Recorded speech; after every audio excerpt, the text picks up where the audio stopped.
How to find backup course in your Google account. Hello guys, in this quick tutorial video I will tell you how you guys can do that. So it was very easy. For that we'll simply go to Gmail app.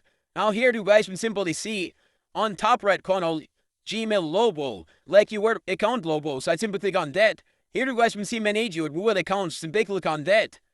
Now here you guys can see personal info security and sign in Google password, third-party connection, data and privacy, people and sharing, payment and subscription. But for backup course, we will simply click on top right corner search bar option. I would simply click here. Now here you guys can set for backup. Once I search for backup, now here you guys can see, here you guys can see backup course. We simply click on backup course. Now here you guys can wait for some seconds. Now here it will save verification. So you need to give your phone screen password. And once you do that, after that your all backup course will be shown here. So that's how you guys can do that. Thanks for watching.